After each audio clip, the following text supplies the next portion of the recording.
कि हमारे देश में आज पेपर लीक जैसे घटनाएं हों। ईमानदार पढ़े लिखे लोग आज बेरोजगार हैं। गरीबों के लिए अलग अस्पताल, अमीरों के लिए अलग अस्पताल, गरीबों के लिए अलग स्कूल और अमीरों के लिए अलग स्कूल। इस चीज़ के लिए वे बलिदान नहीं दिए थे। हम हर साल 15 अगस्त को स्वतंत्रता दिवस के रूप में मनाते हैं, परंतु आज भी हम अशिक्षा, गरीबी, बेरोजगारी और आज़ादी मिली है। यदि आपको कहना होगा नहीं हमें इन चीज़ों से आज़ादी नहीं मिली है, तो इनका मुख्य रीज़न क्या है? हमारे देश के वीर शहीदों ने, जिन्होंने अंग्रेज़ों से लड़ाई लड़के या अपने कुर्बानी देके ये आज़ादी जो दी गई थी, इसलिए हमें आज़ादी नहीं मिली थी कि हमारे देश में आज पेपर लीक जैसे घटनाएं हों। ईमानदार पढ़े लिखे लोग आज बेरोजगार हैं। बेरोजगारी चरम सीमा में बढ़ गई है। गरीबों के लिए अलग अस्पताल, अमीरों के लिए अलग अस्पताल, गरीबों के लिए अलग स्कूल और अमीरों के लिए अलग स्कूल। इस चीज़ के लिए वे बलिदान नहीं दिए थे। कुछ गांव के विकास की दर आज इतने निम्न स्तर के हो गए हैं कि आप उनकी सड़क की हाल देख के बोल सकते हैं, क्या आज भी देश आज़ाद होकर 79 साल में यही उनकी सड़क है? क्या यही उसका विकास हुआ? आज भी कुछ गांव ऐसे हैं जिनकी एक छोटे से नाला के लिए उनके पास पुल नहीं है। यदि उसके पास सरकारी स्कूलें हैं तो उसके पास पढ़ाने के लिए टीचर्स नहीं है। या बोल सकते हैं कि जितने टीचर होने चाहिए उतने उनके पास टीचर नहीं है। तो कैसे हमारा देश मजबूत होगा? ये सोचने वाली बात है। देश की असली ताकत सेना नहीं होती है, बल्कि देश की असली ताकत पढ़े लिखे लोग और ईमानदार लोग होते हैं। 15 अगस्त जश्न मनाने का दिन नहीं है, बल्कि 15 अगस्त एक सवाल पूछने का दिन है कि आप खुद से ये सवाल पूछे कि जो विकास, जो आज़ादी हमारे देश में आज मिली है, क्या वो आज़ादी का स्तर क्या एक छोटे से गांव, एक छोटे से गली, एक छोटे से आम आदमी तक वो पहुंच रहा है या नहीं पहुंच रहा है? यदि नहीं पहुंच रहा है तो कहाँ इसकी रुकावट है? इनको आपको उजागर करना पड़ेगा। यानी हम असली देशभक्त सिर्फ हमें नेता या फिर सरकार को हम नहीं बोल सकते हैं, बल्कि एक जागरूक इंसान को भी बोल सकते हैं। यदि आप जागरूक नहीं हैं या यदि आप जागरूक नहीं कर रहे हैं तो कहीं ना कहीं आप देशभक्ति का काम नहीं कर रहे हैं। ये वीडियो किसी की आलोचना करने के लिए नहीं बनाई जा रही है, बल्कि उन आवाज़ों को ऊंचा उठाने के लिए बनाई जा रही है जिन्हें हम अनसुना कर देते हैं और जिन्हें हम ध्यान नहीं देते हैं, परंतु देश की विकास में इसका योगदान बहुत बड़ा होता है।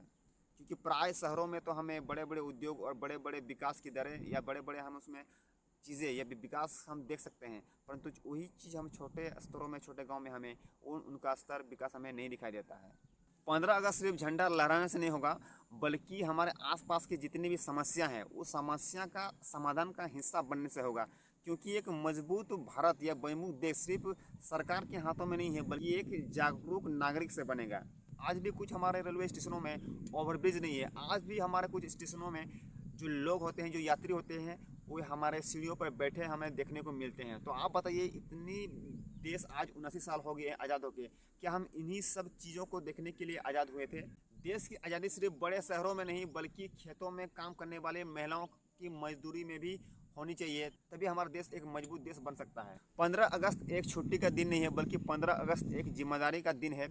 हर एक युवा एक छोटे बच्चों को पढ़ाने का संकल्प ले, एक पेड़ लगाए और जो भी अपना काम करे वो ईमानदारी से काम करे, तभी देश हमारा एक मजबूत शक्तिशाली देश बनेगा। असली देशभक्त सिर्फ झंडा फहराने से नहीं होता है, बल्कि असली देशभक्त अपने काम को ईमानदारी से निभाने से होता है।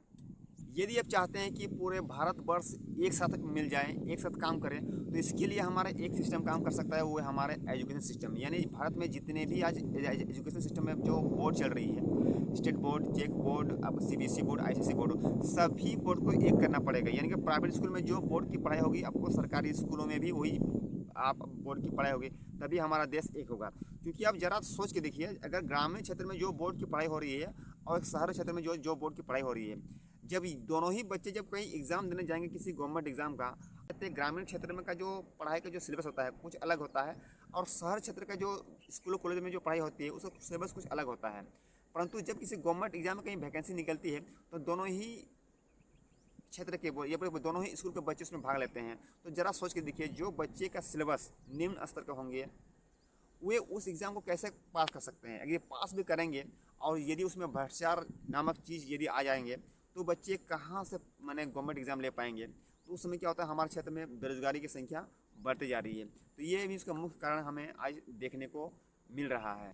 और दूसरी बात, यदि आपको भ्रष्टाचार को ख़त्म करना है, भ्रष्टाचार को मिटाना है, बाकी जितने भी हमारे सरकारी स्तरों में, मैं आपको आज देश के प्रधानमंत्री और राष्ट्रपति से फिर से मैं एक आज़ादी की मांग कर रहा हूँ, वो है हमारे मोबाइल फ़ोन की। यानी आप हमें जो भी काम करने जाते हैं, जितने भी मैंने अधिकारी के ऑफिस में या किसी भी हम ऑफिस जब चल जाते हैं तो हमें एक आज़ादी दीजिए, वो हमारे मोबाइल फ़ोन को रिकॉर्डिंग करने की। यानी हम कुछ भी हम अधिकारी से बात करें, हमारे मोबाइल फ़ोन हमारे ऑन होने चाहिए, तब तो हमें तो पता चलेगा कि वो जो अधिकारी हैं, आपके जो अधिकारी हैं, वो क्या बात कर रहे हैं, हमसे क्या वादा कर रहे हैं, कितने दिन हमें दौड़ाते हैं, कब कब हमें डेट देते हैं। तो ये आपका रिकॉर्ड रहेंगे, तब ये सही ढंग से और सही समय में काम करेंगे। ये आज़ादी आज हर चीज़ हर क्षेत्र में चाहिए। एक हाथ में आज हमें मोबाइल फ़ोन ही चाहिए, तभी आपकी ये रणनीति काम आएगी, भ्रष्टाचार रुकेगा।